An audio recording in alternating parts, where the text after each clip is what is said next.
And Tan, are you able to take roll call? Making sure you can hear us via phone.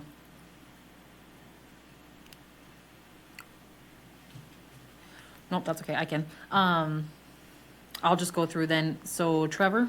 Here. Tracy? Here. Leslie? Here. Becky? Here. Galen? Here. And then for the notes, we're missing Jim Holm and Senator Dever. Yes, and I did get a text from Sheriff Lieben that Jim Holm is busy with Sheriff's Office work right now. And then the next agenda item is approval of the meeting minutes from October 18th, 2022. So that's the last time we were able to meet. So, I would so move for approval. thank you. Do I have a second? I second it. So Trevor motioned and Galen second. All in favor, say aye. Aye. Any opposed? Motion passed. And then the next agenda item is the review of my 6-month evaluation. So this was completed in December. We would have reviewed it at our December meeting, but we didn't, being the meeting was postponed due to weather. So if you've all had a chance or right now can review that, you may have given Becky feedback during it. I guess Becky can talk a little bit about how the process went, what she worked with the department on it. The mic a little closer here. Yes, I just to go over how this happened is, first of all, Director Fleury goes and fills out information. I did reach out to some other entities that would work with her, and also the state provides information back to complete this. So after it is completed, her and I met in person to go over them, discuss any questions or issues we may have. Things they may not know, to maybe fill in some of the backstory, since I'm not in the department working with her every day, making sure I got that. So it was all completed in December, and on time for that 6-month review. To be honest, going through that, I was very, very happy with how things are going, and felt that was reflected from the state and from myself and even from Chelsea and how things were going.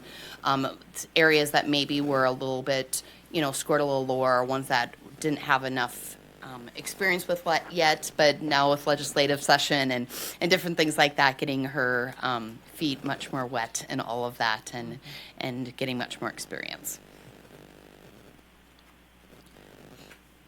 After you guys review it, if you have any additional comments, feedbacks, questions.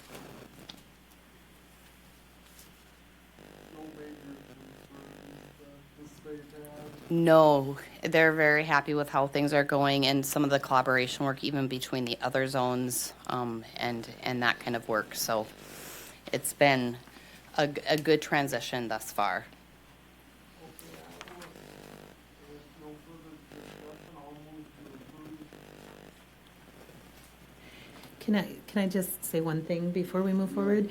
Kind of two lenses for me sitting here, one as being a part of the advisory board, but the other lens being that stakeholder with Bismarck Public Schools. And I would say from both entities, very pleased with Chelsea and her commitment and positive attitude to coming to the table to really problem solve together. And I found it extremely helpful and hear very positive feedback from our staff within the district. And even, again, today, she was there doing some staff development with us, and after she stepped away, just got some really nice compliments from other stakeholders in the community. So I just felt like you needed to hear that, and everybody around the table today needs to hear that as well. Thank you. I appreciate that. So yeah, when you look it over, they go over the different areas that they rated me in, but there is a section where the department gave HHS comment on the last page. So if anybody is real interested in what they specifically had to say, you can find their feedback there. And they also consulted with other, not just Kristen Hasbargen, who I typically work with, but they consulted with their fiscal and HR perspective as well. Trevor, we have a motion. I will second that motion. All right, I'll just do all in favor. Aye. Any opposed? Motion passed. And then Becky, I just need a signed copy from you. Okay. the one that you have, if you can sign for the record.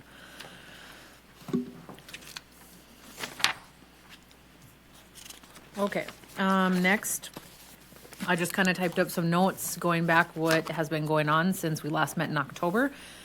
Tried my best to remember all the things that we've been doing as a zone, collaborating, so I'm sure there's things I'll miss, but I will start with economic assistance. That has been quite a bit as we went live with redesign. That was February 13th. So we've spent the last few months prepping for redesign, working with the department on what they called readiness, go live checklists, things that we had to have done before that date of February 13th. Leading up to that, other things that happened was EBT, and I might have talked about this in October because it was right in October, but we went live with a third-party vendor. So no longer do we issue those EBT cards in-house here at Burleigh County. They're received through a third party. That has created, obviously you have unintended consequences with things, so the delay in getting those cards can take longer than just somebody losing a card and coming to the office that day. So a lot more work we're doing with community resources for food pantries if families are in that immediate need until that card arrives. That was a concern, I think, that I thought we get more constituent complaints with, but I have not actually heard of any. So we've also gotten pretty creative with working individuals who don't have, an address or residence, technically homeless, so that can impact their mail that they're receiving that card as it's coming in. So working with them if they need to use our address for a point to receive that card. So additional to go live, part of this redesign is now operating. So as you know, the history is we went from counties to zones, and then for eligibility, we're moving into regions. So there's 4 regions within the state.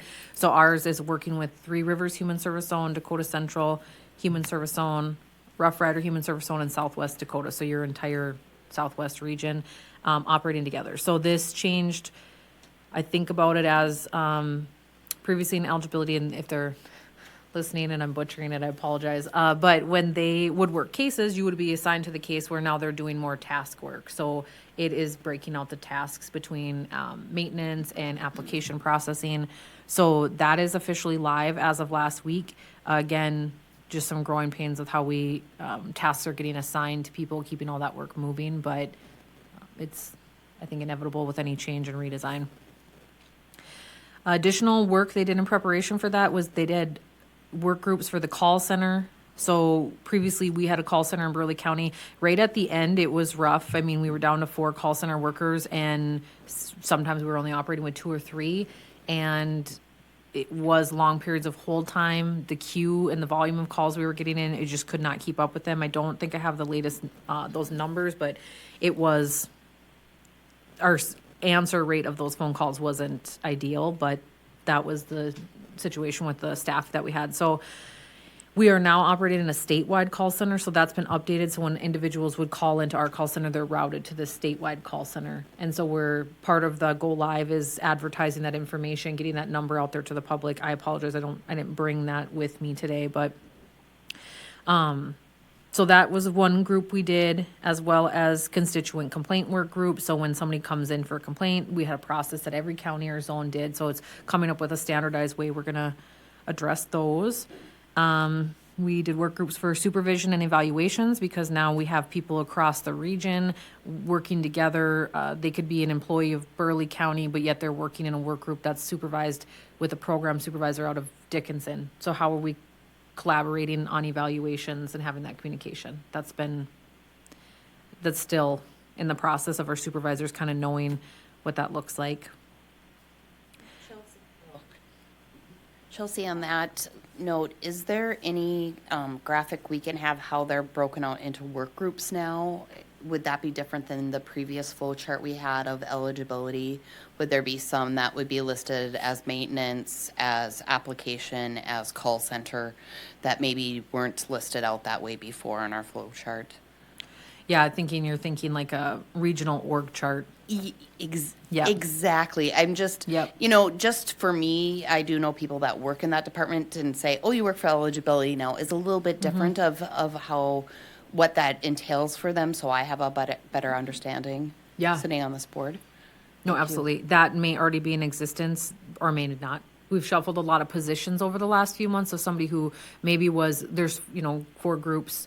You have a group that focuses on Medicaid, you have a group that focuses on TANF. So there's just the different groups that they're working in, but we have shuffled people as people have either taken different positions, left.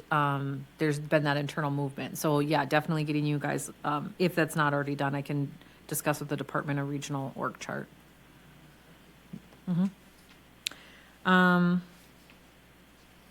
Going back to that readiness or that go live checklist, sorry.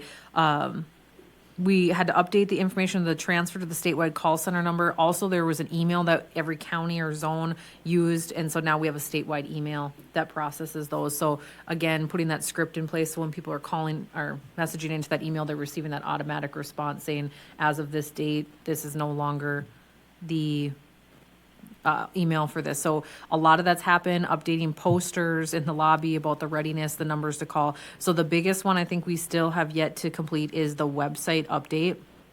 We're working on those. There's going to, trying to minimize it to less specialized content for Burleigh County and just more having links.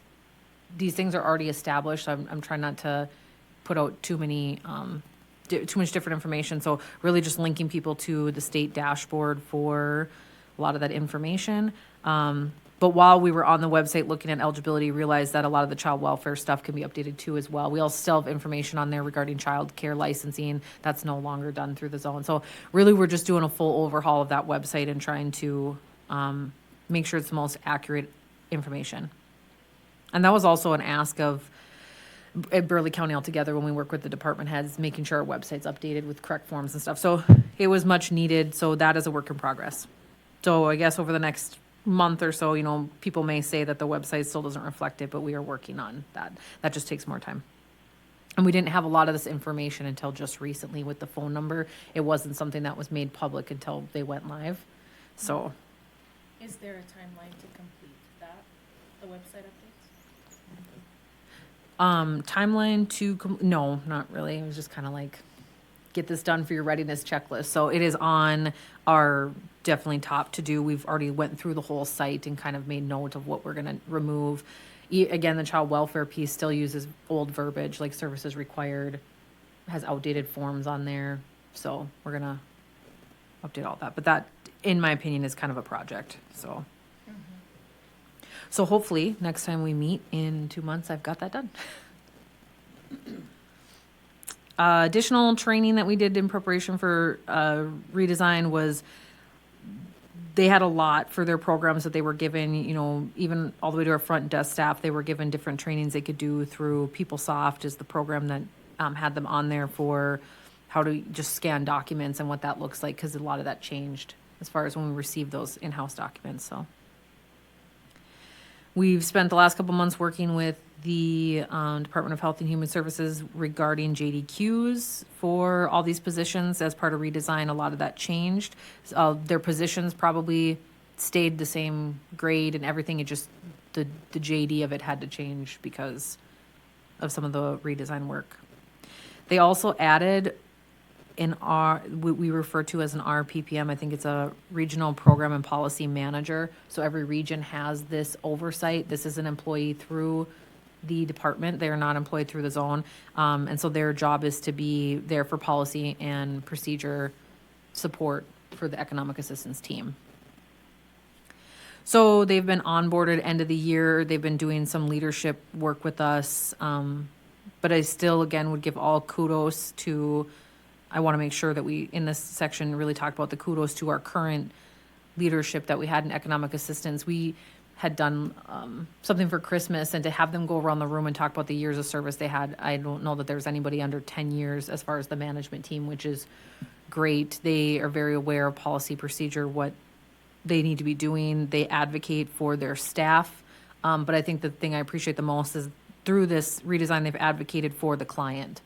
A lot of it, when we've been confused, I've had a lot of feedback from those supervisors, bringing it back to imagine how the client feels as we're. So I do just think, I really appreciate their mindset. It's been frustrating at points and times, but they've really kept it positive in the spirit of collaboration, working with other regions. We had work that, when we became regions, it's like you married into everybody's debt or baggage, and so they've really had to work with these other zones now to maybe catch up on old work that was not able to be done. So I just, again, proud of my team for just taking that on positively. I would like to take a moment too. I know that right at the beginning of the year, I saw some rumblings in some groups I'm on in social media of things delayed.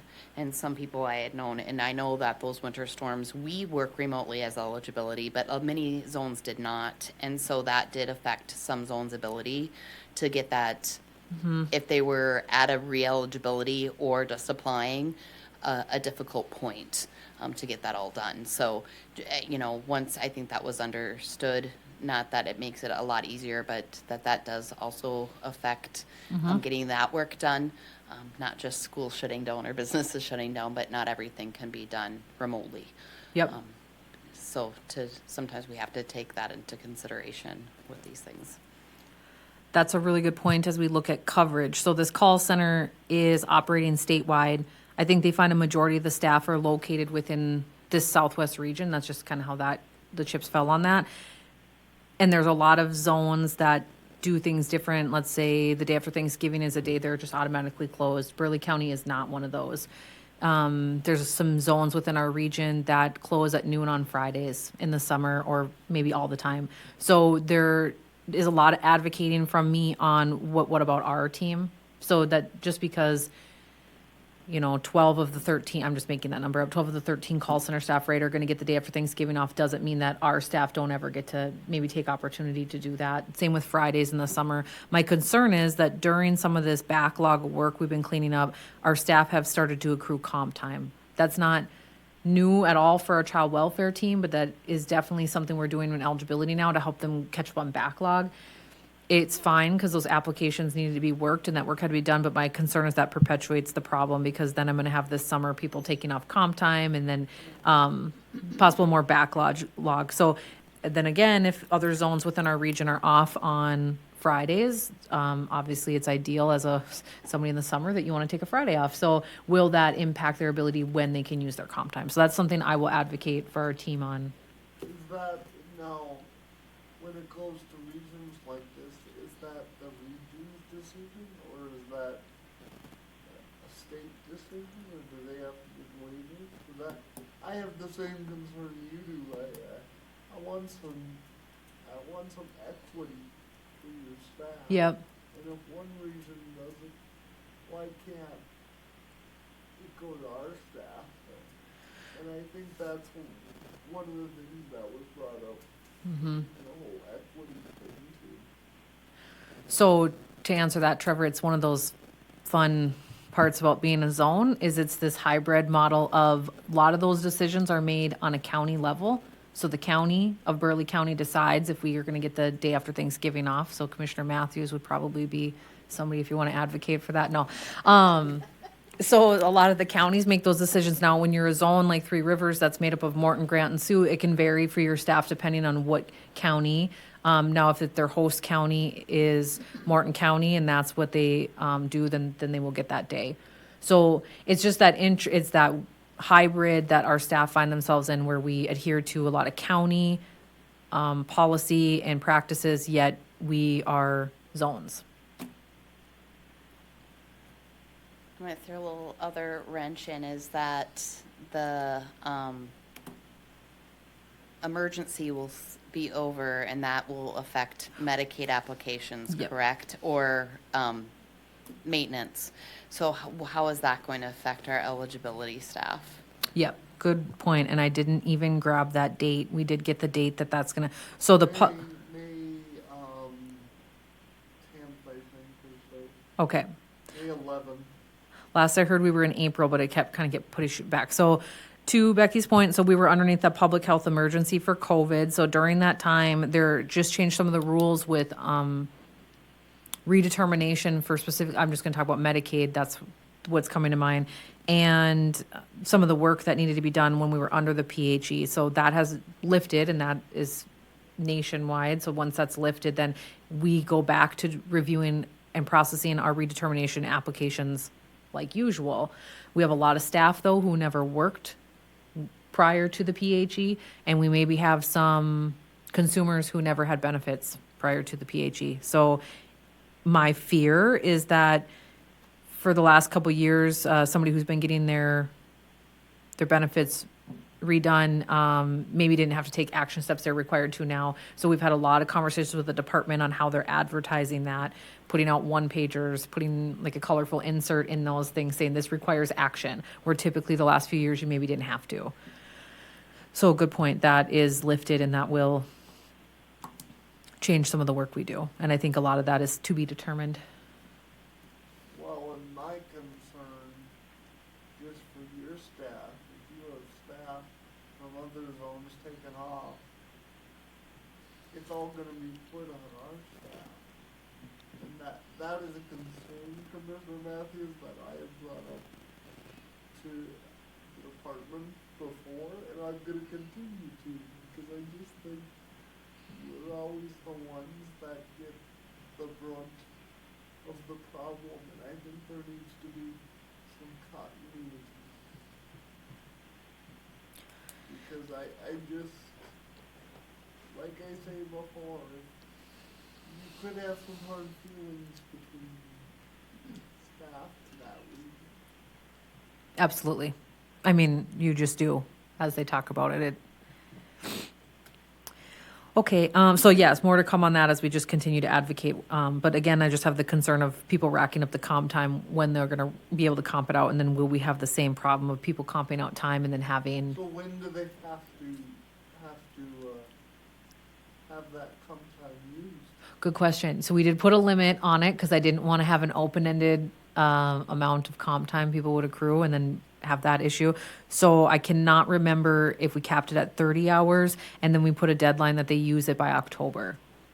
Again, it's just to try to help people. We also have a lot of staff and eligibility who accrue all their annual leave and don't use it. They lose it kind of concept. So we wanted them to focus on using their comp time before October, which would give them some time to then still burn out some annual leave by the end of the year without losing it. So there was some strategic thought behind it, but obviously I don't see that if, hopefully they're able to use their comp time before October. And is there a possibility you can extend it if they get too much workload on the pandemic emergency thing? Yeah, I mean, I think as we look at, do we need to increase the amount of comp time, extend all of that, that'll kind of be as we go.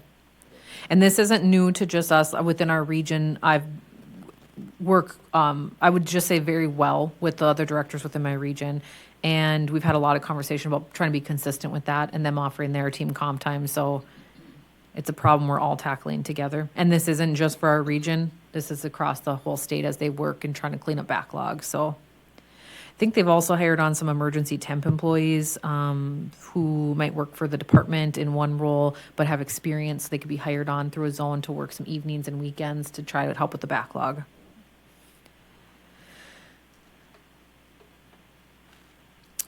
One of the other things that we've completed is we did an IRS walkthrough. I cannot remember what month I did that in, but we were one of the 2 zones that were chosen to have the IRS come in and walk through, making sure, working with the staff there, asking some questions on confidential information, storage of documents, processes, sharing of information. A lot of the work that they're doing can have IRS regulations in them. So that was good. We got good feedback that Burleigh County did a good job. The only thing that was found was we needed a badge policy. So we have secure access points through our building, which is a person with a badge, a secure access point. Some of our areas are secure, like you scan in and out of. We have locked area, their offices are locked, as well as the computer themselves. So just looking at that, we didn't have a badge policy. I mean, you can't get throughout the building without one really, but we just never put it in policy. So that has been created, just stating,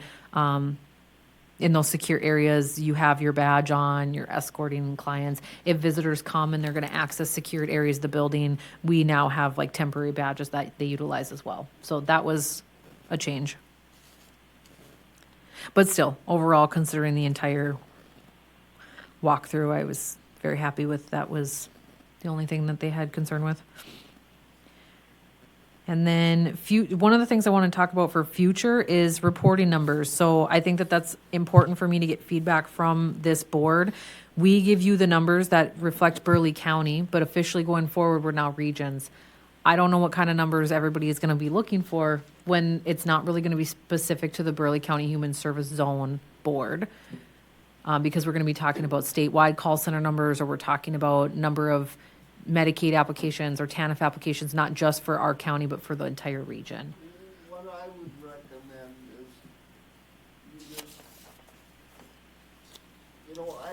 I think it's good to have the numbers, but I also think it's hard with 4 other counties in there. Mm-hmm. So I would recommend we do, I think it's good for us to know, but I don't think we need to see them every time, because it's kind of a reflection of all Burleigh County. Right. I don't know what your thoughts on that is, but that's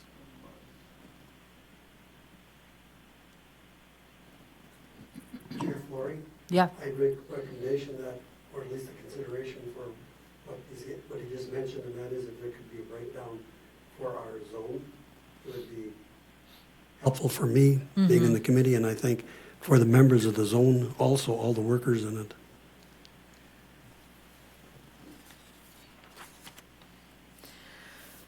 Which I agree with. I just don't know how easy it is to break things down when we're not operating within a zone and they're just doing task assigned work, and they could be assigned to a task that's out of another zone technically within the region. So I don't know what data pulls are available. One of the things I wrote down, talk about was like future dashboard. The department's working on this for reporting numbers. I'm hoping they'll make it easy, and those are, filters that you can plug in, and it will generate that for me. But I just wanted to bring it to the board attention that it will probably look different what we bring to you, because it's not. I'm just even thinking if we could have a regional number, knowing now if they're supposed to operate as a region, then I think we should see that. But if we're having concerns, I, as a Burleigh County zone, Yep. will bring those to the appropriate attention to people, or someone on this board can. I think just having, if we are hearing things from people, or this rollout goes really well and 9 months from now we're seeing a backlog again, what's going on? Yep. I think we do need to have a little bit of information on that as the spokespeople for our constituents. The other thing I really would like in the future, just knowing some of the equities that can go on in the region with different time off or things like that, is, and I don't even know how to state this for sure, but moving forward, if, our Burleigh County staff has worked this many more hours than others in the region, and I don't even know how to put that into proper terms. But if you do what I mean, for that equity thing. And what's really hard is, again, as a county commissioner, I can't just make rules for the zone. Right. And I would like to for this and have them all, but equally as someone who works with constituents that need services, part of me goes, they get Fridays off in the summer. Part of me does, because that if Yeah. if you need those eligibility things, you need those eligibility items. So let me do some more thinking on that, but I really would like some of that equity, and I know that's going to come up later in our discussion about equity too, but I think at least the zone numbers of what that zone is doing in between times of meeting. Yep. If that number is, that would be really helpful to know if they are consistently performing. So are you asking for numbers that are both Burleigh County zone workers, processed applications, as well as actual people residing in Burleigh County? Take that. Okay, Chemo brain has me a little bit. Sorry. it's okay. What I'm kind of asking is, and I use the wrong term, is regionally, now that this is a regional center, what are the numbers they're putting out? and how are they handling that load, and how does that look over time? I mean, we're not gonna have any numbers this first time to compare it to. I mean, this just started last week, Monday. You know, what does it look like in 3 months? What does it look like in 6 months? And maybe compare it to the other regions as far as, you know, how many were processed, things like that. And then I personally would like to, and if we can get the data on the call center for the state, I know it's not our job, but it is our constituents. Yep. That was, I agree with you. So what I'm hearing is from Trevor, Galen, and you, just kind of the recommendation is we do want the regional numbers for the next meeting. I'll make sure to get that, as well as the statewide numbers. I think it'll pair well with getting you a regional org chart for what we're looking at. If I can get a regional org chart for every region so that you can see comparatively how the regions are stacked, I can try to do that too. But those are things to look at then for the next meeting. And then I think we're just going to have to continue to go from there. You guys can look at that data, and if you feel it's helpful, great. If we want it broken down, and then the call center. And that was one thing I think Tiana and I had discussed, of still continuing to give the call center data, because I think that that's, whether statewide or not, it's just good information to Because see. I will get the phone call. Yes, yep. Because I have. Yep, But, yep. but if the phones aren't being, you know, if that's a long or that's a difficult process, those are some of the phone calls we get, so, okay. Okay, that is what we'll do then, and we'll just go from there. You guys can give feedback at the next one if you find it helpful or not. Last thing that I'll talk about for that is, or last two things, is we're trying to do more training for staff. I've realized that a lot of the child welfare get that professional development. Economic assistance doesn't always get those opportunities. They usually don't need the same ones. So looking at doing some, we have it's NADERF, I guess is what it's called. I don't know what quite it stands for. But they do a lot of training that we've been able to have the front desk do on customer service, or we've been able to have other staff assigned to when we're doing evals. We're really trying, when we're doing evaluations, if somebody identifies anything as an area they want improvement in, finding the training to pair well for it, to show that we're responding to that, whether that's a concern we're noting or something that they've asked for. So going to try to push more of that training to economic assistance, just because, again, they don't get the same opportunity as my child welfare staff. And then for current openings, you did get the staff update report in your packet. And so this only just has for January, but we have one eligibility worker opening, one call center opening, and 2 eligibility technician openings. I will note, if anybody finds this interesting, but since October, I was kind of going through my calendar, and I've completed over 30 interviews for various positions, whether that was for front desk staff, for economic assistance, or child welfare. When I was going through my calendar, there's weeks that it's been full of interviews, and then you go a couple weeks out, but there's over 30 of them just since October. So to just show you how much turnover and work we've done to fill those positions. Some of them we've interviewed, I'll say going forward though, to the next section, but the parent aid positions are the hard ones. We interview for them, and then maybe we have to repost and interview again. They're just not very well pay. I don't know the equity in that. So, and again, those are usually set outside of me. It's not decisions I can make as the director. So, So what do you guys do if you, for like a parent aid, and you still interviewing, you just spread the work to the eligibility workers then? no, sorry, and that's why I said I jumped ahead to the child welfare. So if we're short of parent aid and child welfare, we spread the work to our child welfare staff, 100%. Yep, and we'll definitely get into that. If you have concerns about the equity of the workload now, once you hear about the child welfare piece, it kind of paints a better picture for you. But yeah, that's all I have for economic assistance. If anybody has any questions on that, but just moving forward with redesign. So I appreciate that team and their professionalism. Okay, so then child welfare changes since we last met. We did hire a child welfare program manager. So Jeremy Smith is his name. He started on December 4th. Jeremy came to us from the Human Service Centers. He had worked a lot in the Human Service Centers doing various work through over the years, and just kind of brings a really good mindset as those mental health services, driving the team with that. That's been really helpful for me as I navigate, especially like your psychiatric treatment facilities that we use, and those placements that we were looking for kiddos, those more complex youth and tough to place. So that was in December. Jeremy is heavily doing child welfare training and other training. We're also working with the department on like quality assurance. And so he's kind of point of contact for a lot of the data. So driving the team with data, working with the administrators from the state to talk about our face-to-face timeliness in both case management and child protection, and then using that information to break down barriers, why we're not meeting those timelines. So he's been very helpful for that.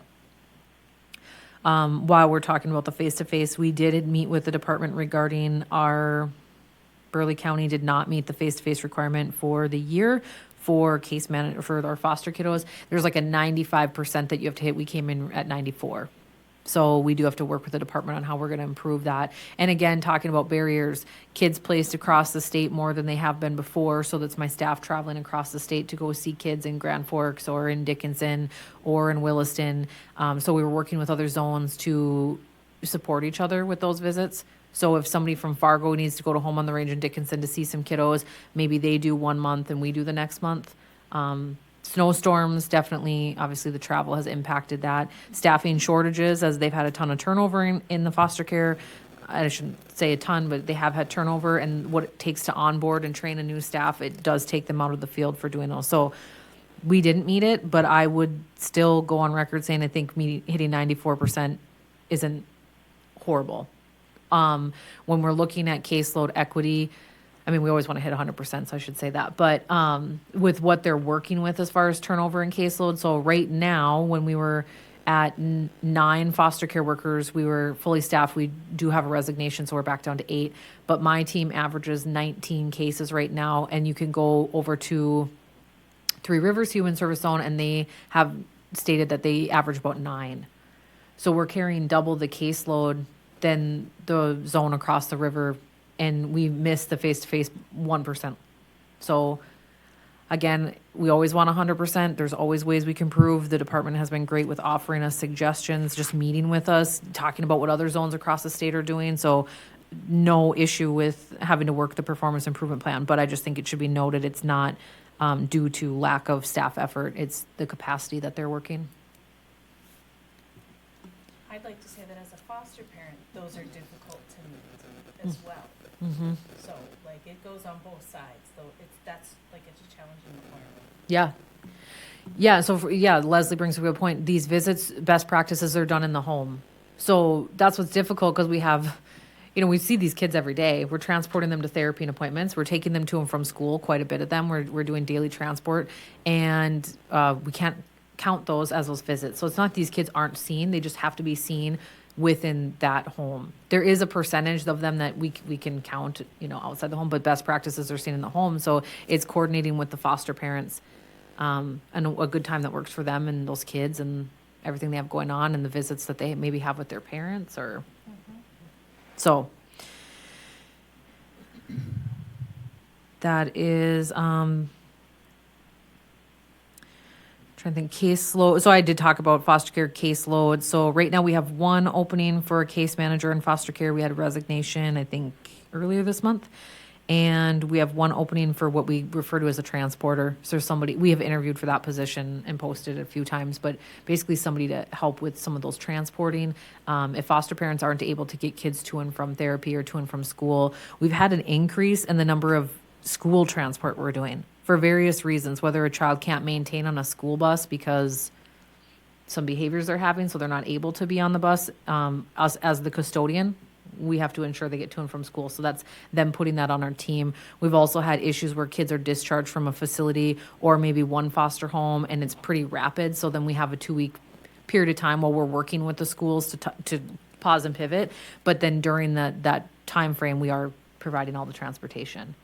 So that has been a burnout for the staff who are probably figuring how to get their own kids to and from school, thinking their business day starts at 8, but now their caseload requires one of their youth to be transported every day to and from school. And then a lot of those kids land at our office in the afternoons until they can go to a foster home if they've been expelled from their after-school program or whatnot. So, sorry, Trevor. And another problem with that is you don't have any other options. There's no providers either. You could use a taxi. not available, the bus is not very good at times either, so Yep. it's really not the best. Yeah, and there's no taxi. I mean, putting in a youth on a taxi anyways isn't most ideal, but no, we're trying to partner with the Native American Development Center. They have some buses that are not buses, sorry, some like passenger vans that they've talked about how they could help us. So they've been great about coming to the table saying, we see that there's a need. How can we help you? I don't think we've just figured out quite how to execute it because it just changes so much. The same kid doesn't need a ride every day for the whole year. It kind of this youth for maybe a month or this youth. We've had, again, great collaboration with BPS on if we have children who can't maintain in school. So we have some kids who struggle in the school, so they are only able to be in the school for part of the day. Where do those youth go when they're not in school? Foster parents are also working, so they typically end up at our office, and we are not set up to house and provide education for these kids when we're trying to operate, which then perpetuates the problem of not getting our face-to-faces done, because now your entire day you might have planned to go travel and do face-to-faces has to be canceled because you have a youth in the office. So we're going back to, so when they're not able to maintain in school, we've had some good luck with a child care center in town that's been willing to take our older kiddos who are maybe elementary or middle school age and have them at their child care center. So it's just been, again, trying to keep youth out of the office. We struggle with when you have them in the office, it sets a standard for them, an expectation, right? We're not set up to interact all day and do homework and maybe some planned activities, so it does become a little bit of a fun spot to be.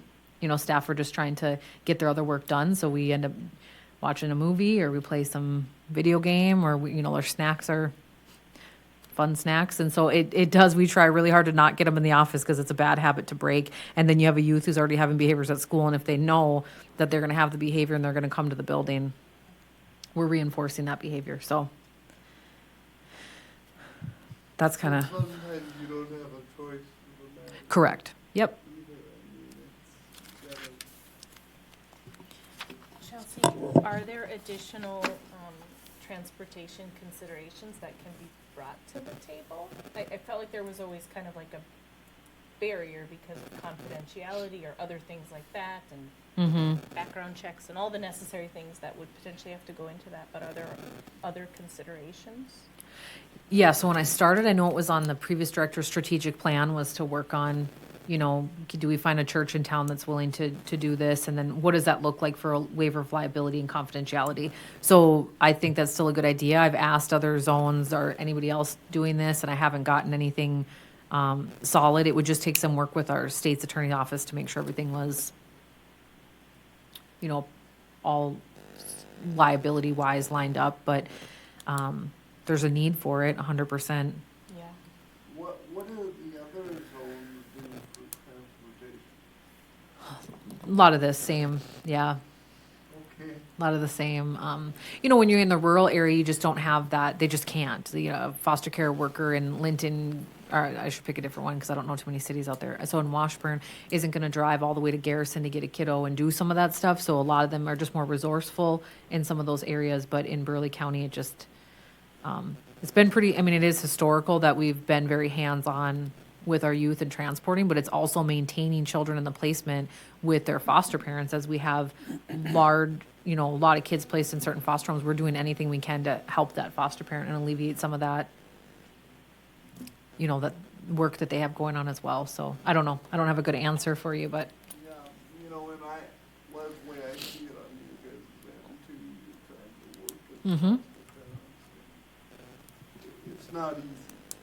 Well, and oftentimes there's not enough foster parents, so you're taking a placement that's not in an ideal school for you to actually do the transportation and get your other kids to school. So that's a lot of the juggling too, is there's not enough homes for the kids. yeah. And I don't know, Tracy, you probably would be better to speak to, but when we're making those decisions of a youth moving from coming into foster care, we work with the schools, but we're trying really hard to leave those kids in that same school of origin with the goal that they're going to reunify back home. But even if parents have relocated, we're still leaving them in that same school.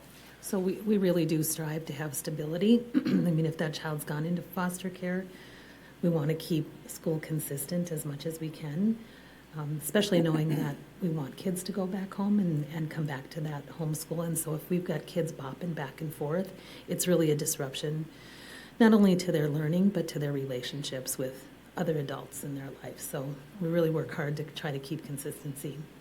Can you talk about the meeting, what do you call that, a best determination? Or how do you go through that? And so if a child does go into foster care, then we do look at that process of where's the best place for them to be educated.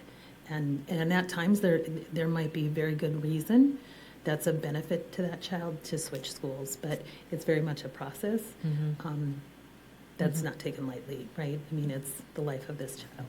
Yep. Yeah, so that's a good point to barriers. You know, foster parent lives out in Lincoln, child goes to school up at Sunrise, you know, and then maybe foster parents work back out in Lincoln. So it's a lot of that back and forth. So again, And they don't get buses, do they? not if you're out of your origin school, right? Right. So the bus routes, God bless those people as well. I mean, that's a challenge. And so if a child's in a foster home outside of their homeschool area, then we don't have a bus route that's set up. There are times that we might be able to problem solve with some other kinds of transportation we have in the district, but that's just another example of how Chelsea's reaching out. We're trying to collaborate, and if we can support that, Yep. we're trying to do that. But we don't always have the drivers and the ability to do that as well. Yep. Now, Chairman, with giving rides and stuff back, church I was at 20 to 30 years ago, they asked for volunteers to get some students to school. And I remember doing that myself. My understanding at the time was that your person's own vehicle liability insurance would apply as long as the person doing the driving wasn't getting compensated in any way. And is that when you mentioned liability, is that what you were looking at, or Yeah. something else? Okay. Yeah, we're just kind of looking at what goes into it. So probably a waiver of liability that driver has to sign, providing us with their driver's license, their car. I mean, these are just things I think would go into it. We haven't worked it all out. And as well as a confidentiality statement, because you're obviously aware that you're transporting children on behalf of the zone and we're the custodian. So those things come up. And sometimes children love to talk during car rides. So you might learn some things during a car ride. So just kind of what does that look like? And then if a child did disclose something, I would just think those drivers should also understand the reporting process, because there's times that happens. And so same expectation we have for foster parents. So that's just kind of what we're talking about, is the logistics of utilizing that. I think we're seeing there's a need for it. I would just echo what Tracy said. It's really just been collaborating on case by case. And one of the things we're working on is like transitioning of kids, whether that's from one home to another or facility. So what we're learning is a lot of our kids have abrupt transition, and it causes some issues when we're working with community partners, that it doesn't feel like it's I don't know how we've really worded it, but like a smooth transition. And it's almost funny because I'm like, there's nothing smooth about it. They're absolutely abrupt. So we could have a child placed in, I'll just pick a town like Washburn, in a PATH home, and they can decide we do no longer want this placement, and our county instantly has to pause, pivot, respond, and we're putting all those changes together. So one, our main focus is, what are we doing for this youth right now? So we have to go get them now, and where are they going to go tonight? And then we have to work with the schools. Now we're re-enrolling them in another school. So there has been some barriers, especially during the snowstorm. We had a youth where that exact thing happened, and it was like 2 weeks before Christmas break. Well, we don't know where he's even going to go. I don't know if he's going to end up staying in this community. Are we going to end up finding a home for him in Jamestown, all the way up in Grand Forks? So why enroll him in school when we're just trying to figure out where he's going to go, and what's the best place for him, and finding those foster homes that are willing to take on some of those complex youth. It requires an additional amount of therapy appointments, additional amount of patience, and dealing with de-escalating and maintaining them in your home. So anyway, the point was, so then we realized through that a lot of those dots weren't connected, because we are just focusing on the immediate needs of the youth. And not that the education isn't important, but we didn't even know where he was going to go next. So we realized that through that there kind of should be like a response team, that when a youth's placement is disrupted, whether through a foster home or through a facility, that we kind of have a team that's ready to come together and talk about now what. The ones that really bother me are probably your facilities. So we have a youth that's placed in a psychiatric facility.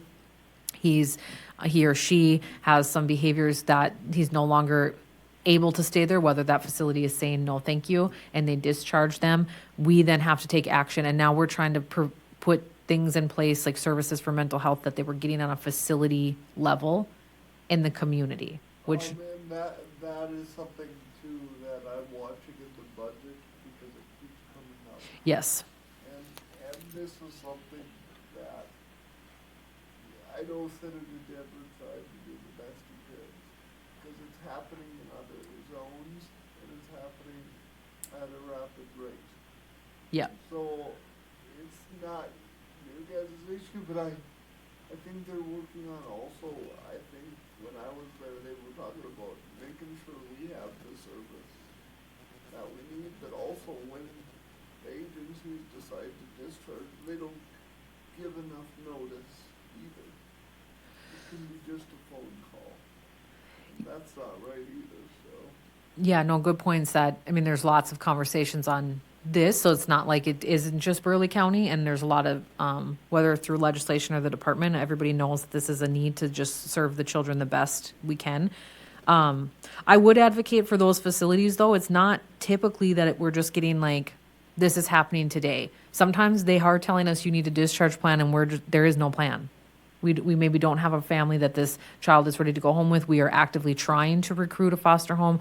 We have regular meetings with PATH and state licensing. I think at this point we're meeting with them at least monthly or biweekly to go over these kiddos. To say, okay, going back to the list, we've got this youth who's at home on the range and he's ready to be discharged in the next month. What kind of homes do you think that we might have out there? This is on top of our staff pulling out all their connections, right? It's who you know sometimes, and really working with foster parents, which is why then I come back to, we offer the foster parents as much support as we can, because if you're willing to do this for us, what do we need to do for you to make this work? And if it's a transport, we're going to do the transport for you. So I don't want it to sound like these facilities, now there are times that a facility just calls it and they have their own reasons, whether that's staffing shortages or the behaviors from the youth to their staff. They don't want them there.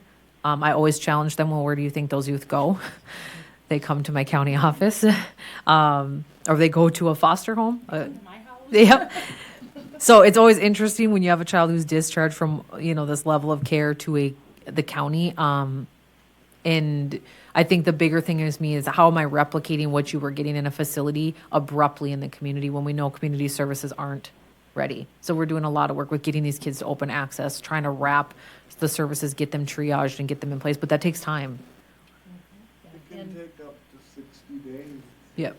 And it's another thing that I think we've been partnering on, because we know that there are going to be some youth that you don't know where they're going. Yep. But yet we still want school to be a part of their life and stability somehow. And so it's another thing that we're most recent work together of how can we support and individually problem solve for each one of those students. So even if it's a virtual option until we know where that student's going, the sooner we know, the better, so we can start planning together. Yep. I think the big thing I think about when I go back to you're reinforcing that fun at the office, right? You're really regressing on the consistency of attending school. So youth who are already experiencing something, and then when you have that 3-week gap in attending school, it's not helpful. So yeah, that's been a lot of work. I think working with BPS is determining, is this really something that's out of our control due to an abrupt transition, or is this something we could have done better on? So we're really taking time to digest the cases and seeing where we should have maybe acted different, or where this is just kind of the nature of those abrupt discharges. So I talked a little bit about DBGR, Home on the Range, Manchester. Those are the ones that come to mind, that when we're working with these kiddos that are qualified to be placed there and getting creative. One thing that I think I'm going to go way forward in my checklist, but we're working with the Systems of Care grant that came out. And so this is a state-ran grant, so they can really do a study, and this is my words, not probably what it is, but a study on those gaps in the system. So what it looks like. And ones that I identify right away is those youth who may be more aggressive or delinquent to be noted, are tough to place, as well as kiddos with certain IQ or developmental disability are extremely hard to place. They're not appropriate to go into some of these facilities like the PRTFs or the QRTPs because they're not going to absorb the content that's meant to be a behavior changing content when this is just their cognitive ability. So again, we're working with like the DD division on placement for these youth, but they also have wait lists for group homes and Yes, and that's going to be a major problem. I know some group homes are not taking youth right now. yep. So, I think it's going to continue to be a problem because DD is only taking certain ones and their eligibility criteria is so restrictive that you can't get them in. So, Yeah, and it's not there's no like requirement around it. So even if I'm the custodian and this child is, has a DD waiver, we can go to all the agencies and say, this child needs placement. Do you have anything? And it's an optional, they don't have to, even if they did have the bed, they don't have to. So that's where I think I struggle is, we know they're not appropriate for these other places. We know they're not appropriate to maintain in a foster home. We're working, I've talked about working with PATH or state licensing to, what are we doing to recruit people who are specialized in DD work? Is this going out to those providers and does anybody want to, but then that's the burnout. You work in it all day and you go home all day. So we're getting as creative as we can, but those are tough. So a lot of these places, they have IQ requirements. So if a child has a certain IQ, and again, it's not like it's the wrong answer because they might not absorb the content, but it does disqualify a child from Well, placement. and it also puts, if not just understanding the content, being around other youth that age who also have their own issues, puts them at risk. Yeah. If you're not able to understand the content or your peers, it does make Yep. a unlevel playing field. That's a good point, and I think that comes back to the partnership we've had with those agencies. They have been flexible with us. If the rule, I'm just going to make up a number, if the rule is 70 for the IQ, they're flexible with us if we're hitting near that to really look at what they'll talk about is the kids who are currently in those placements, and is it a good mix? But that's a great point, is those youth are more vulnerable, so if they've got a group of kids there right now that are going to be a negative influence, it's not going to be the best. So that is a need. That is definitely a concern for those kiddos. But I talked about regular meetings with PATH and state licensing for foster parents. They'll let us know like foster homes that are on deck for licensing, so we kind of know what's coming. Those have been great meetings. We are fully staffed in our child protection unit. We are working with the department regarding adding an additional FTE for another manager in that unit. So right now we have Rhonda Block as the CPS supervisor. She has a ratio of 1 to 9 for her CPS team. I think in policy it's like 1 to 7. So she is technically even just by policy out, but when you look at the capacity of work we're doing and the fidelity that we want this work to be done at, we really need additional management support for her to help review cases, give guidance, next steps. Ideally, doing some in the field training with new staff that we're onboarding. Ideally, this new supervisor could carry a caseload and go out in the field and work some of those cases. The first time you work a shaken baby or a sexual abuse case, you should be doing it with a partner. So we are working on that with them. So hopefully next meeting I have an update that the position was granted and filled.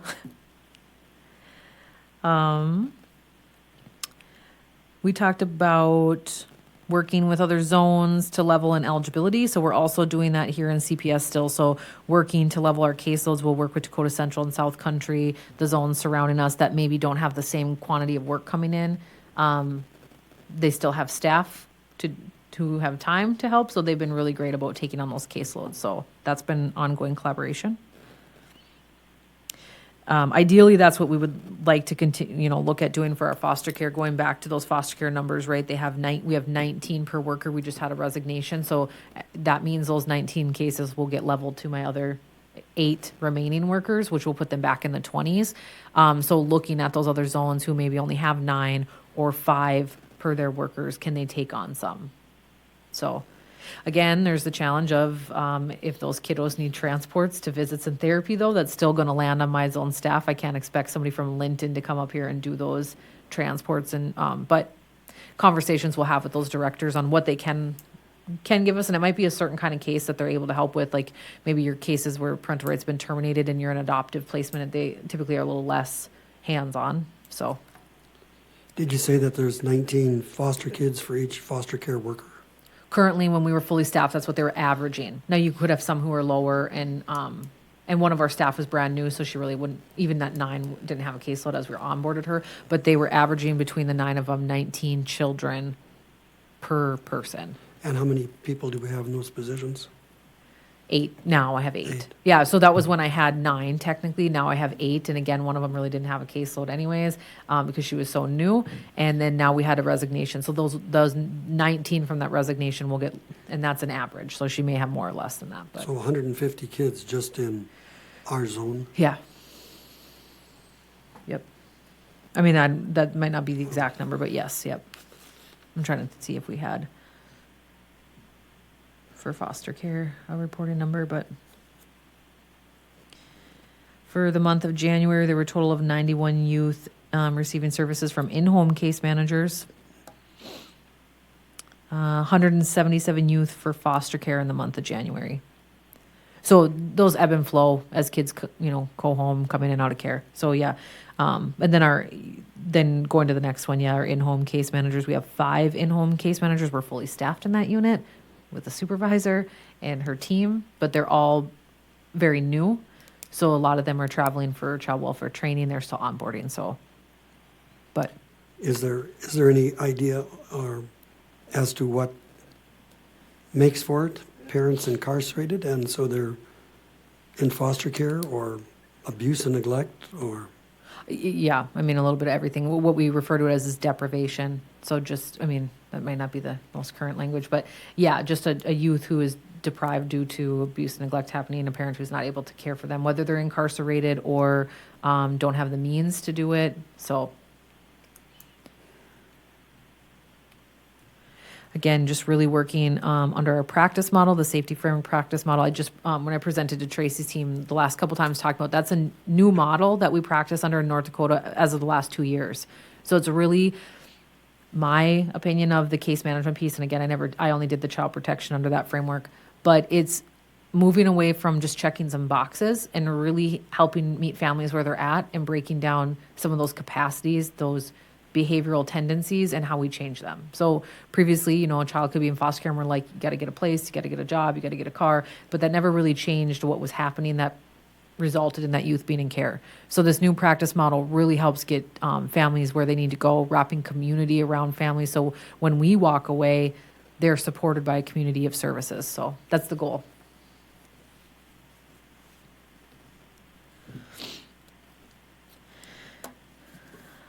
Yeah, so that's kind of caseloads, and again, you did get the printout of the caseloads. I could look at the child protection for the month of January. There were 31 A's that were received from the state intake. That's 16 more than there was in December. Is the data that we had gathered. So A's again are those 24 response. Those are those high level cases. There was an overall total of 194 assessments for the month of January. There were 8 CPS workers available to do that work during that month, so this averaged 24 assessments per worker. State policy suggests that 10 per month should be assigned to a CPS worker and no more than 15. So again, no more than 15, but we averaged 24. So, and this isn't I don't feel like it's falling on deaf ears. The department is really encouraging us to level to these other zones who aren't hitting as high. Again, other zones could average 4 per worker. So when our neighboring zone is only getting 4 to 5 per worker and we're getting 24, how can we level that so we all fall within that policy range? So it's really just getting creative and collaborating. So that's kind of, I guess, where I go from here. It's putting pressure on those other zone directors to collaborate. My struggle is a lot of eligibility can be done remotely. Yep. This work, a lot of it has to be done face-to-face, boots on the ground. Yep. And so when you have a let's say, a worker that lives up in Beulah, how does that, how much can you hand off when you have that many category A's off to someone who isn't boots on the ground? So I understand trying Yep, to level that yep. playing field, but I also feel very much for my Burleigh County human service zone workers who are carrying this kind of load, and they're the ones that are boots on the ground. So in full support of needing Yep. them to have help and the amazing work they're doing. When I see a 94% and looking at these caseloads, Yep. And maintaining safety and collaborating Yes. with their community Yeah. partners. And we do fidelity reviews of our work, and I can't tell you what the entire state is at because I don't think I pay attention so much to those parts.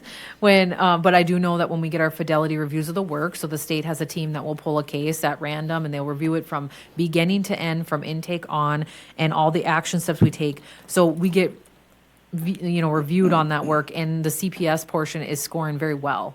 Usually when I get those reports, I meet with that worker and that supervisor, and we digest everything that happened. Whether they're saying you should have followed up with another collateral, you should have done, we really walk through what we could have done different, how we're going to learn from this. And, but I will say overall, their scores are high. That's not the area. So I was just pointing out the fact that they're doing quality work. They're responding to face-to-face. Their timeliness is getting better as we go. I think I have the same concerns with you, though, because like you said, somebody from Beulah, we don't have them on our rotation for emergency. When I'm presenting to Tracy's team specifically, we're talking about a daily coverage person. So when the school calls and says this is happening, or PD calls, I can't have them on that rotation. They don't participate in our on-call. So it isn't equity even in that support, so. But always appreciative of any support they will give us, but it definitely doesn't solve the whole problem.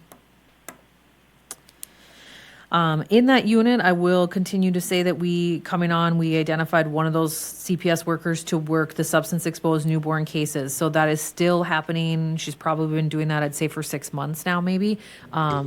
Great response we're getting from the hospitals, having one consistent person sending the same message. It's just so hard as a CPS worker when you're working a variety of cases, and to get those cases, they're a different requirement and a different response. And so having one person has been good. She's been working with stakeholders, like meeting with the women's clinic or meeting with WIC, meeting with Healthy Families, and really just figuring out what they bring to us and how we utilize them. So that's been good.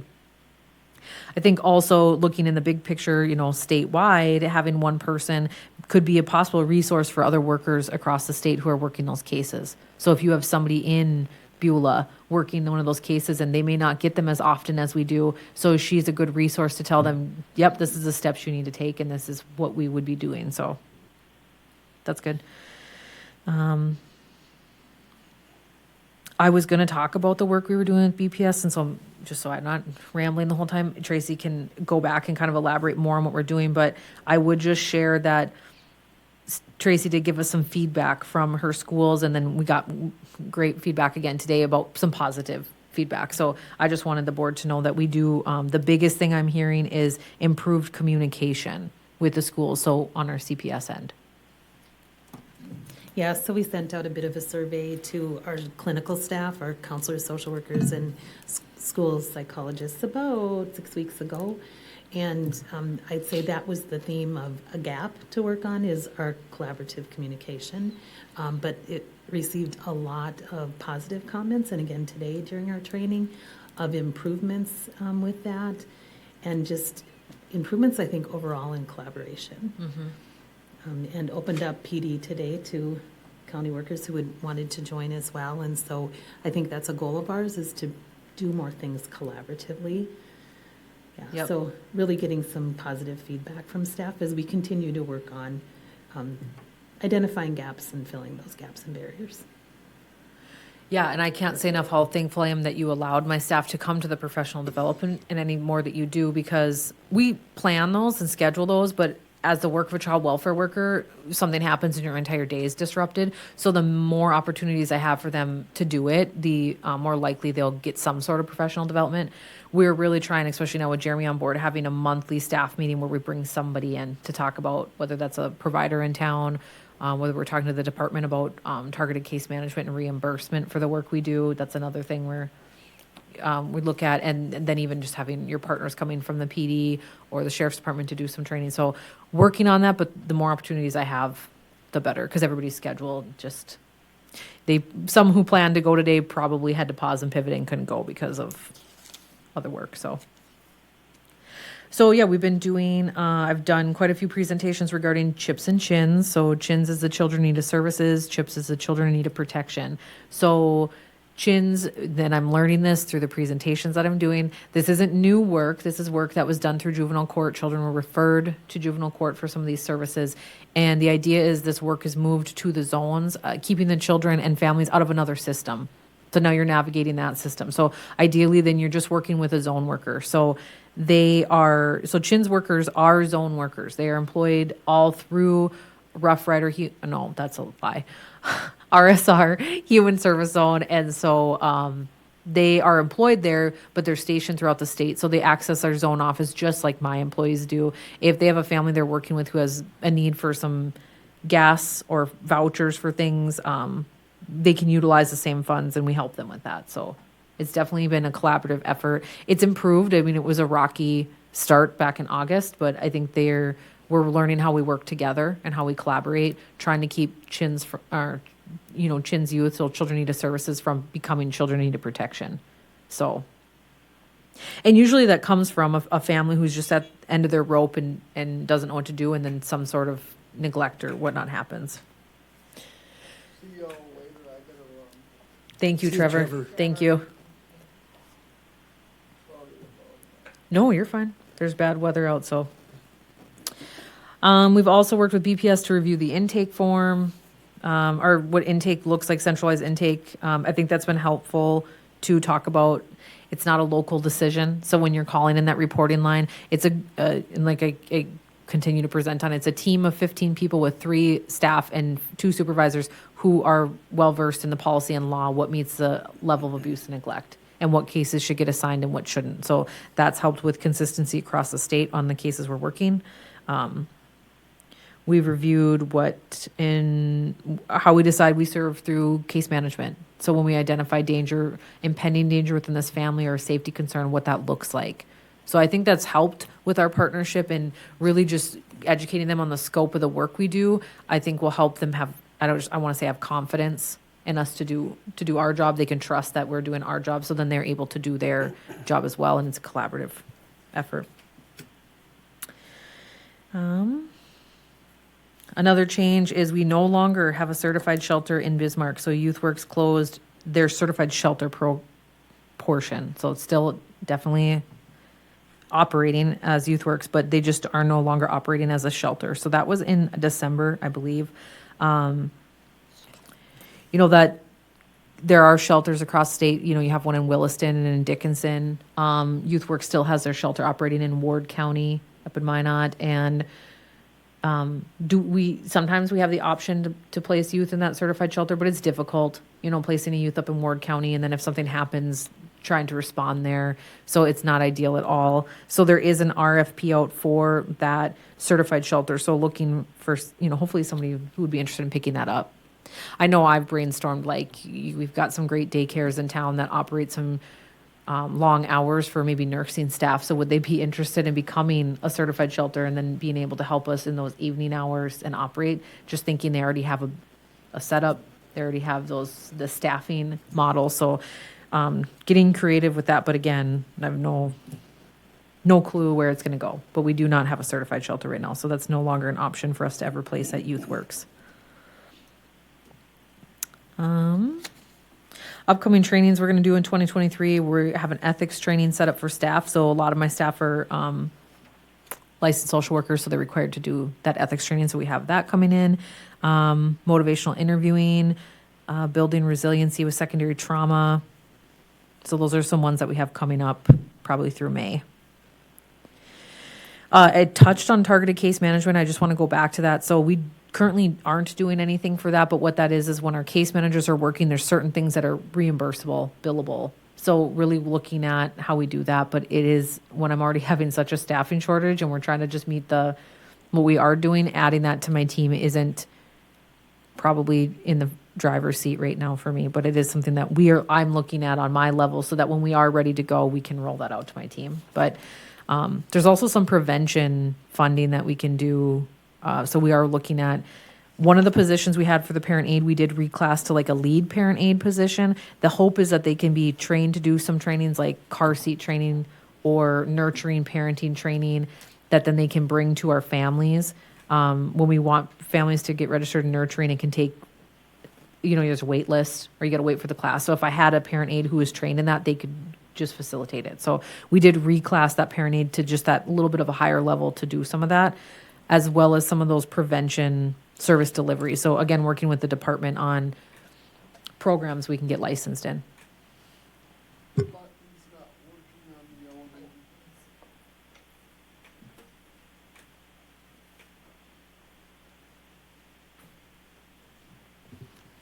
elevator. Another thing I wanted to talk about was Christmas operations. We missed our December meeting, but I really want to make sure I stress how great it was to see my staff go that above and beyond for those that we serve with Christmas, and getting presents to the youth. We had literally like a toy room set up where we were wrapping presents and getting them out to, whether you're working a CPS case, foster care, in-home. So it was fun. It was fun to look at these little elves delivering Christmas gifts, and really in the Christmas spirit. So I don't know, Leslie, if you want to talk a little bit about any work that we did with you as well, and not that we did any of it, but what you guys did for the community. Yeah, Evangel Church, through their program City Reach, partnered with the zones that they have campuses in. So Three Rivers, Burleigh, and Dakota Central, right?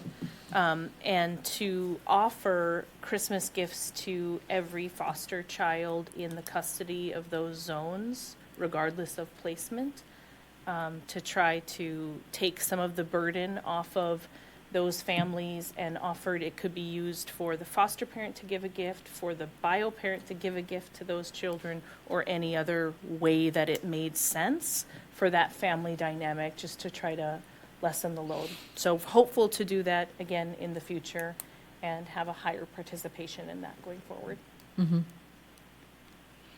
Yeah, that was great. That was just another support we could give to foster parents, the youth that we serve. It was a good time. So that's kind of, I'm just trying to look at anything else I didn't regarding just child welfare. So I'll just go straight to just general updates for building update. I don't know how much we talked about this last time, but there was the idea that we were going to move areas in the building. There was other county departments moving into the building. So we have met with, there was work that we did with an architect, and that's no longer where we're moving forward with. So I just wanted to give this board an update that none of that is happening as far as the renovation. So we're just kind of business as usual. That we know of right now.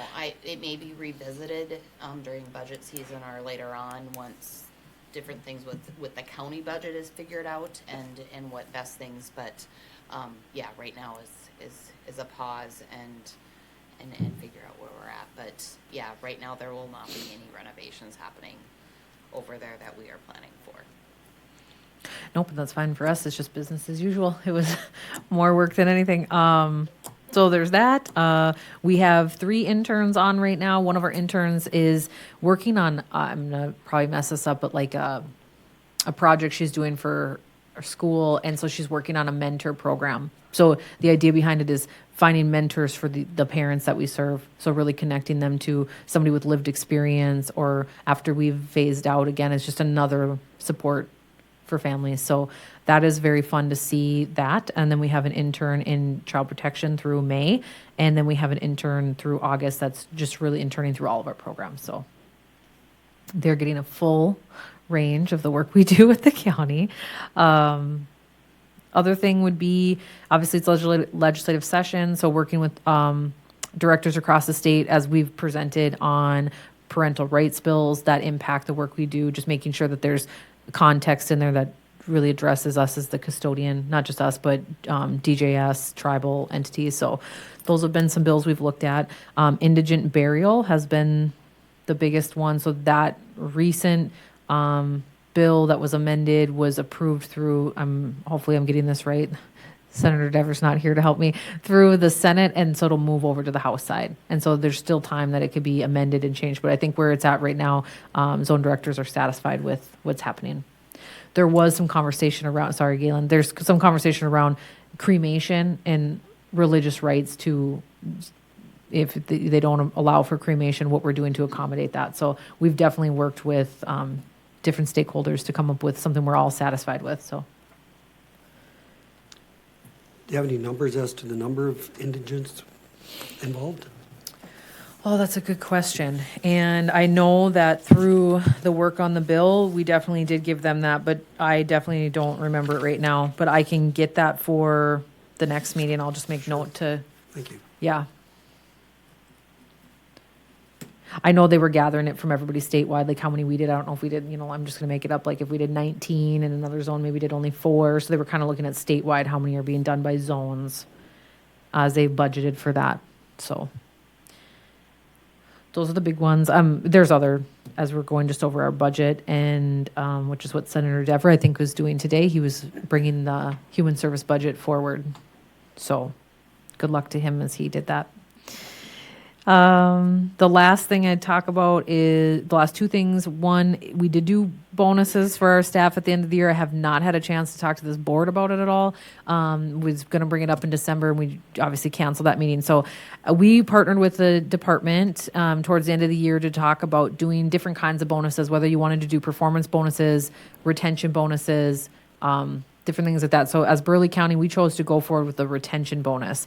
We had excess in our budget, easily could have been due to the open positions we had throughout the year. So because of that, what I view that is, being we had so many openings, the staff who were there picked up that work.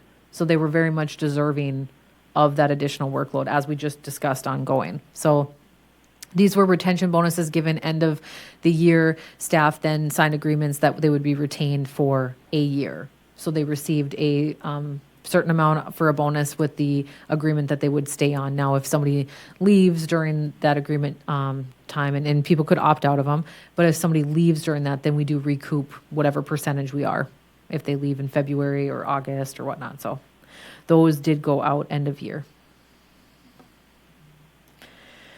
And last thing was just the comp equity study, which Trevor, I thought, said he had a little bit more information on, but he is not here with us right now. But I did give you guys just a handout of this. And so that's basically a study being done during legislative session. It's driven by, partnership with the department and a third-party vendor who does the study. They're really just looking at compensation and equity, not just between us and the department, like state employees, but also across zones. So I have the handout. I don't want to go into too much detail because some of it is, above my probably understanding. But one of the things we talk a lot about as directors is host counties, setting your benefits. So, for example, and this isn't accurate, but like if Three Rivers provided their staff with a full family benefit, but over this side of the river, I charge my employees $900 a month for some health insurance. That's inequity for the same work we're asking you to just cross river. So that's what they're seeing across, and again, that's not accurate for our teams, but across the state, those things are happening. So really looking at equity in not only benefits, but pay, cost of living. So again, that's just a larger study that will hopefully drive budget and get funding so that we can have equity. Yeah, but I'm really interested to see this because, being on a state pay scale, but living in different areas of the state that can cost very differently. Yep. And also then having very different retirement plans, health plans, those types of plans, and then different levels of workload. So how does that all be able to shake out and be fair and equitable, to not quit a job here and go across the river, or be across the river and quit their job and come here. You're doing the same work really for the same entity, for the state and for the well-being of children and families. So how can we make that yeah. as fair? What Trevor said is that today what happened that passed in the Senate is they did not have money put away for this initially, and they put $1 million in for a placeholder for the equity. Yep. So, that it did come out of the Senate and will cross over to the House with that. Yeah, and I know last week when I've tried to sit in on as much as I can the Senate appropriations with Senator Dever, does a lot of work on that, and he's very kind. By the way, he's always so kind about supporting me in the work that I do at the zone. But that committee definitely discussed the amount that was requested and had that conversation of just putting $1 million in as a placeholder. And then as we go through session, they have questions. They want to know more about how we got to this number that we got to, we feel like, for equity. So again, continuing to work with this third-party vendor to determine that. So I don't know, I just thought it'd be good information to you to understand the approach behind it, how they're looking at benchmarks, what kind of data they're looking to collect. But again, I don't have any great answers for you, or we don't know where it's going, but it definitely is a conversation that our staff have.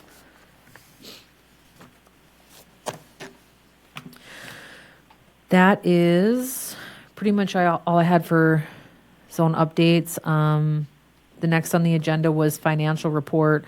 Talking with Tayon, year end is in March, so I don't have much of anything great to report, but I think the biggest thing was just discussing those bonuses.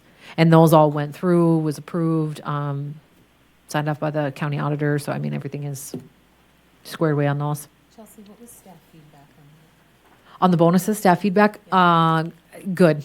Yeah, positive. I think we have staff who've been here for, 30 plus years and have never received a bonus. So they're very well deserving of that.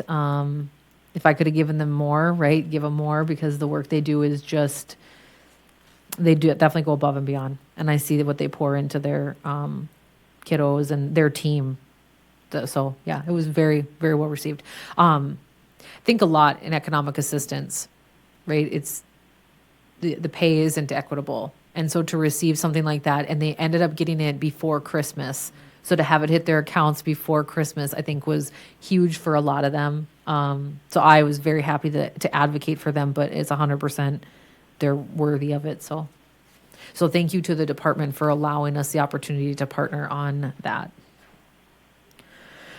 Next is public comment, but there's no public to comment. So we'll just go to other business. If anybody has anything else that I didn't cover, anything you'd like to see covered for the next meeting, I just try my best to give you an update of anything I've done since we've met last. So I kind of go over my calendar and talk about, and just think about all the work I've been doing. But if there's anything specific. I really appreciate the data reports with I know eligibility will change, but with that and the CPS information, it just gives us a really Yes. Yep. good overview of the amount of work that is being done, because it is kind of done where you don't see it, and we don't want to see, Yep. it's not, we need to have confidentiality and people need their privacy, but to see the amount of work done by such few hands when you look at the amount of work done. So those are, probably that sheet for me, and then I like to look at the financials, like where are we at this time of year, and Yeah. but those, that data is very important to me. They're doing that for me too. I'm a really data person, so I like seeing that. Yeah. No, I'm glad you guys, I agree. Those paint a good picture for you of how we're operating at the zone. And I think that going back to the work we're doing at BPS and any stakeholder, it's really educating them on, we're trying, there's things that we're not landing well, but it's not due to lack of desire or effort to want to keep kids safe or support families or keep families intact. It is really just the workload we're up against. We only have so many hours in the day. So, and I have just as much comp time coming from my child welfare staff. I don't know how many times they'll say, Chelsea, I'm up to 30. I just say, I don't know what to tell you. It's okay. So we're definitely accruing comp time on that end too. Okay, if there's nothing else, I just wanted to let everybody know the next meeting will be April 18th at 4 p.m. I will try to send out a calendar invite. I don't know if anybody found that helpful, but I, after visiting with, If it's not on my calendar, I'm not coming. I know. And it's like you guys, Just to my calendar.